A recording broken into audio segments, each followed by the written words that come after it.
Eu quero ler com vocês as cartas agora e não dá tempo de eu falar uma por uma em detalhes, não dá.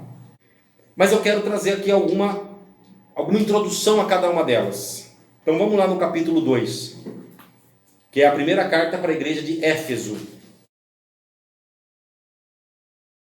Escreve ao anjo da igreja que está em Éfeso. Isto diz aquele que tem na sua destra, as 7 estrelas, que anda no meio dos 7 castiçais de ouro. Conheço as tuas obras. Olha aí. Conheço as tuas obras. Teu trabalho, tua paciência, que não podes sofrer os maus.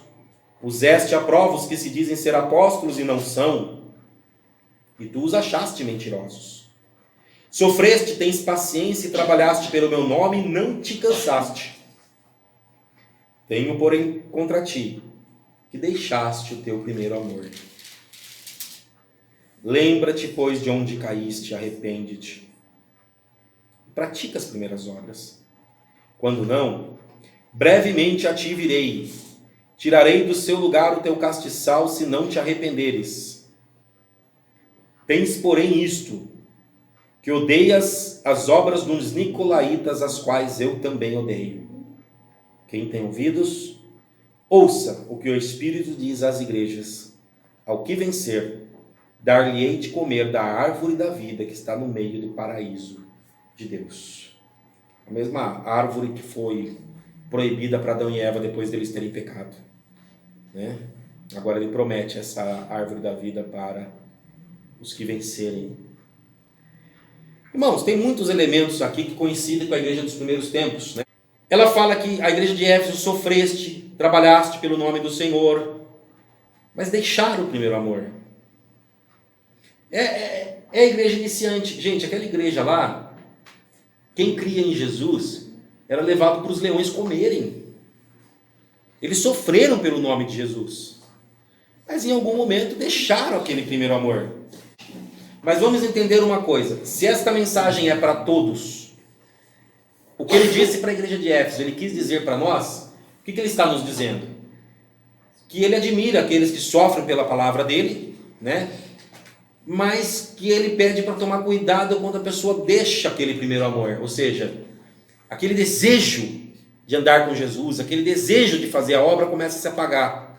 E aí ele fala: arrepende-te disso, volta às primeiras obras, de novo, volta a falar de obras, volta às primeiras obras, senão eu vou tirar o teu castiçal de você, né? Bom, os nicolaítas que cita aqui, não existe, o único lugar onde cita esses nicolaítas é essas duas cartas de Apocalipse, para Éfeso e para Pérgamo, né? A Bíblia não fala, gente, o que é esses nicolaítas, o que eles faziam. Existem algumas coisas na história da igreja que dão uma ideia do que pudesse ser esses nicolaítas.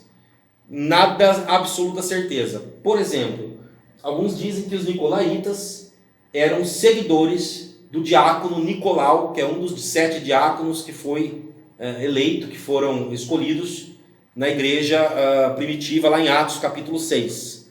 E ele teria ensinado uma heresia, algumas coisas erradas, e as pessoas iam seguindo, e aqui fala que não agradava a Deus. Deus não era, né? Que doutrina seria essa? Aí entra duas possibilidades.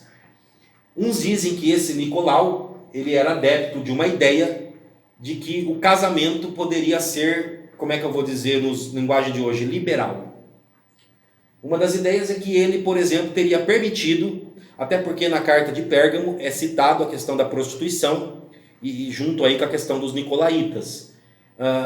De acordo com uma das explicações na história da igreja, esses seguidores desse Nicolau, se é que tenha sido ele, também não tem certeza se foi, aparentemente esse diácono não tem nada certo que ele se desviou, né, da palavra de Deus, mas ele teria feito ali uma doutrina em que as pessoas poderiam, por exemplo, vários homens teriam se casado com a esposa dele, e que as mulheres poderiam ter vários maridos, e a coisa era meio bagunçada.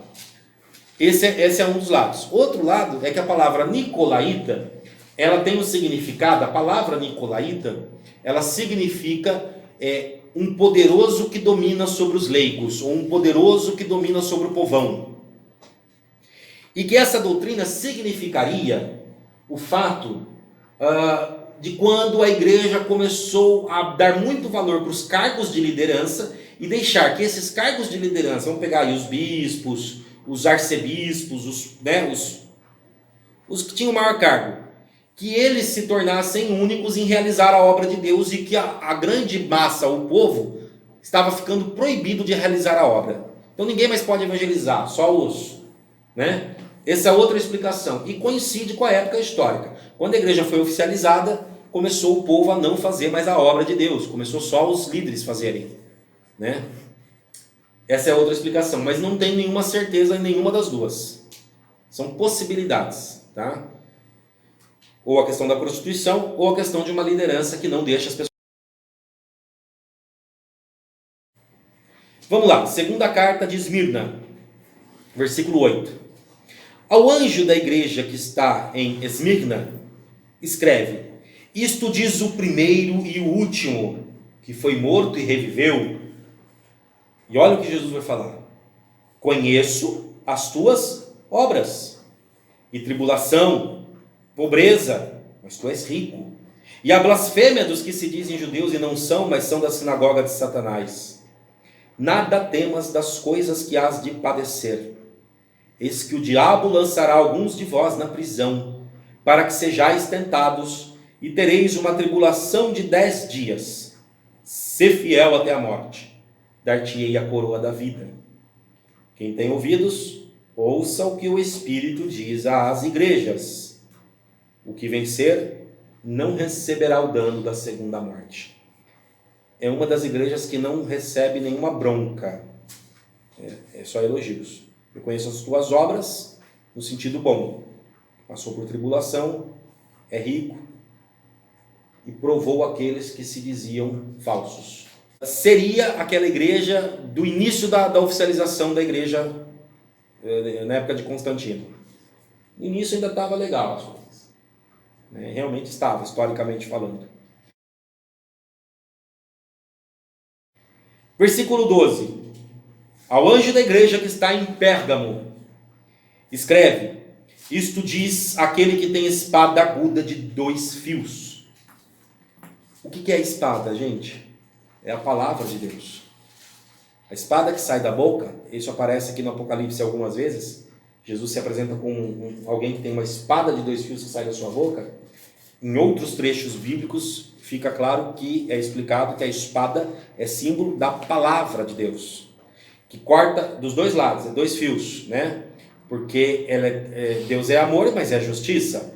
A palavra consola, mas repreende, né? Ela justifica e absolve o inocente e condena o ímpio. Ela é uma espada de 2 fios. Precisa ver de que lado você vai se colocar perante essa espada, né? Mas olha o que ele diz para a igreja de Pérgamo: conheço as tuas obras, onde habitas, que é onde está o trono de Satanás, retens meu nome, não negaste a minha fé, ainda nos dias de Antipas, minha fiel testemunho, qual foi morto entre vós, onde Satanás habita. Mas algumas poucas coisas tenho contra ti, porque tens lá os que seguem a doutrina de Balaão, o qual ensinava Balaque a lançar tropeços diante dos filhos de Israel, para que comessem dos sacrifícios da idolatria e se prostituíssem. Assim tens também os que seguem a doutrina dos nicolaítas, o que eu odeio. Arrepende-te, pois, quando não em breve virei a ti, e contra eles batalharei com a espada da minha boca. Quem tem ouvidos, ouça o que o Espírito diz às igrejas. Ao que vencer, darei de comer do maná escondido, dar-lhe-ei uma pedra branca, na pedra um novo nome escrito, qual ninguém conhece senão aquele que o recebe.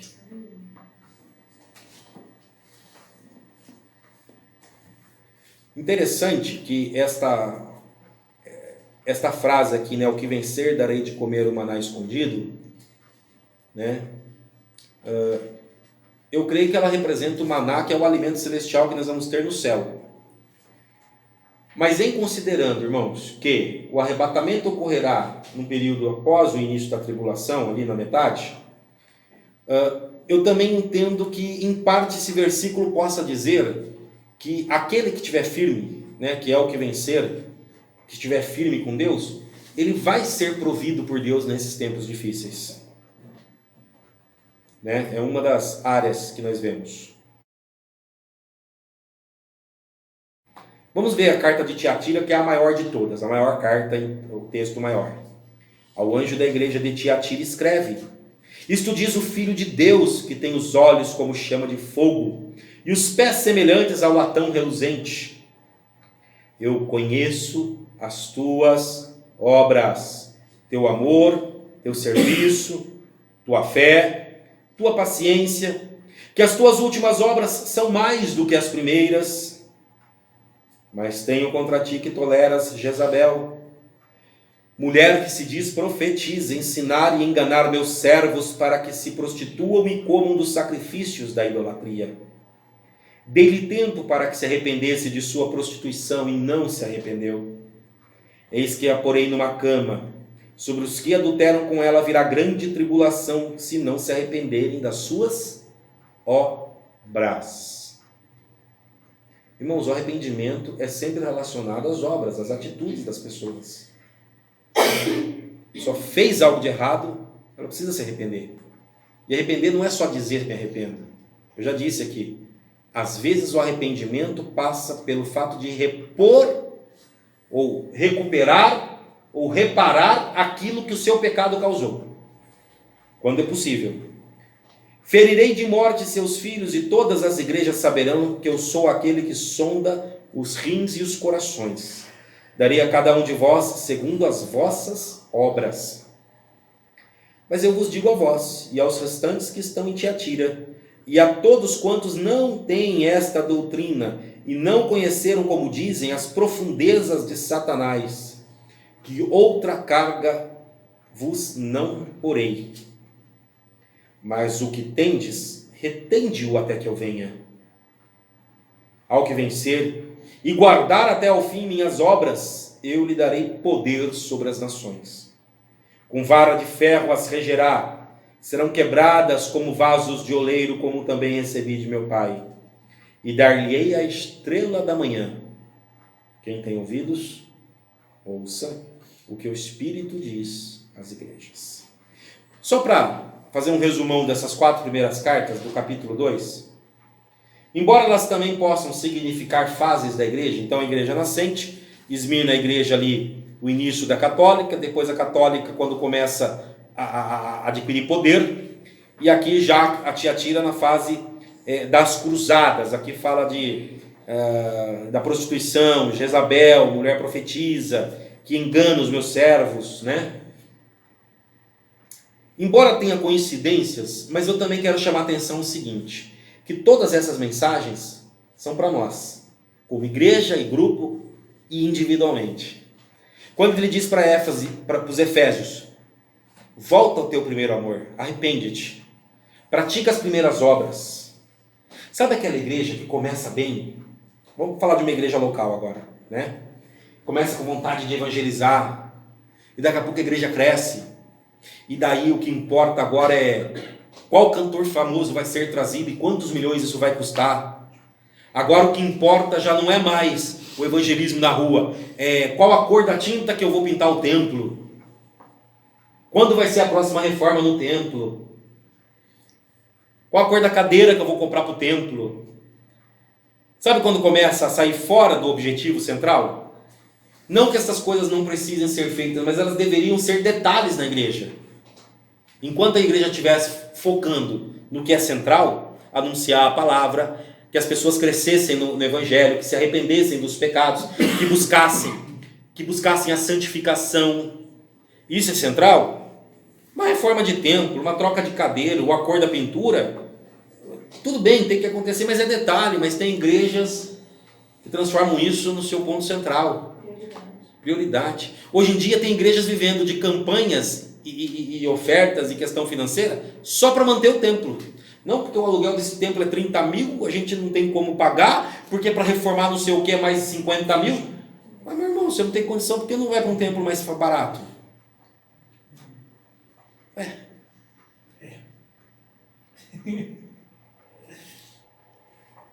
Hoje nós vivemos um dualismo que é assim, né? As pessoas querem um certo conforto, e um certo conforto eu acho até legal. Às vezes as pessoas não querem ser fiéis no dízimo para contribuir com esse conforto.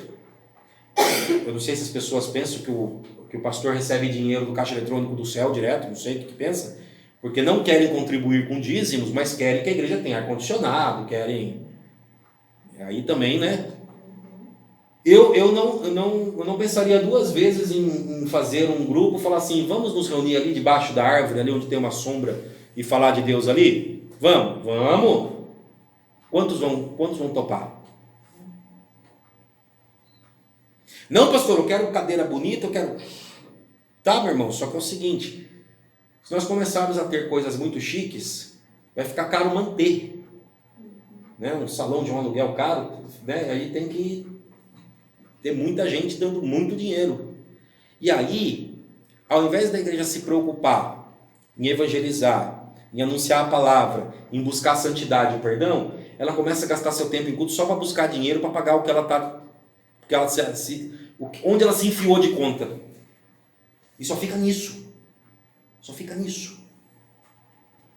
Vale para todos nós isso aqui, meus irmãos. Vale para todos nós.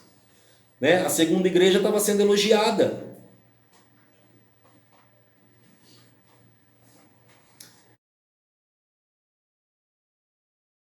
Agora o capítulo 3. Igreja de Sardes. Quinta carta para a igreja de Sardes diz, capítulo 3. E ao anjo da igreja que está em Sardes escreve: Isto diz o que tem os 7 Espíritos de Deus, as 7 estrelas. Conheço as tuas obras, que tens nome de que vives e estás morto. Sê vigilante, confirma os restantes que estavam para morrer, porque não achei as tuas obras perfeitas diante de Deus. Lembra-te, pois, do que tens recebido e ouvido, e guarda-o, e arrepende-te. E se não vigiares, virei sobre ti como ladrão, e não saberás a que hora sobre ti virei. Mas também tens em Sardes algumas pessoas que não contaminaram as suas vestes, comigo andarão de branco, porquanto são dignas disso. O que vencer será vestido de vestes brancas, e de maneira nenhuma riscarei o seu nome do livro da vida, e confessarei o seu nome diante do meu Pai e diante dos seus anjos. Quem tem ouvidos, ouça o que o Espírito diz às igrejas. Se a gente fosse usar aquela teoria da igreja cronológica, essa seria a igreja um pouco antes da reforma. A igreja nessa época, irmãos, estava numa situação de decadência absurda. A prostituição dentro das pessoas que tinham cargos na igreja era uma coisa assim que todos sabiam. A questão das indulgências e da compra do perdão de pecados mediante dinheiro, as pessoas compravam o perdão de pecados. O que eles estão fazendo aqui nessa igreja de Sardes? Olha, tem alguns que andam de branco, mas a maioria já está corrompida. Só que antes da reforma protestante, gente, estava feia a coisa. Estava feia a corrupção na igreja. Tinha algumas luzes anunciando a verdadeira palavra antes de iniciar propriamente a reforma, né? Sexta igreja de Filadélfia. E ao anjo da igreja que está em Filadélfia escreve: Isto diz o que é santo, o que é verdadeiro, o que tem a chave de Davi, o que abre, ninguém fecha, e fecha, e ninguém abre. Conheço as tuas obras. Eis que diante de ti pus uma porta aberta, ninguém pode fechar. Tendo pouca força, guardaste minha palavra, não negaste o meu nome. Eis que eu farei aos da sinagoga de Satanás, aos que se dizem judeus e não são, mas mentem. Eis que eu farei que venham e adorem prostrados a teus pés e saibam que eu te amo. Como guardaste a palavra da minha paciência, também eu te guardarei na hora da tentação que há de vir sobre todo o mundo, para tentar os que habitam na terra. Percebam que é outro versículo dizendo que Deus vai guardar aqueles que são fiéis quando chegar a hora da tentação. Eu creio que esse versículo já está se referindo à grande tribulação e que vai haver uma proteção para quem é fiel a Deus. E aqui ele não está falando quem vai para a igreja, quem vai para o prédio. Está falando quem é fiel. O pessoal pode nascer na igreja, viver na igreja, de segunda a segunda na igreja, morrer na igreja e ir para o inferno, se ela não viver em Cristo, se ela não for fiel a Cristo, né? Ok? Eis que venho sem demora, guarda o que tens para que ninguém tome tua coroa.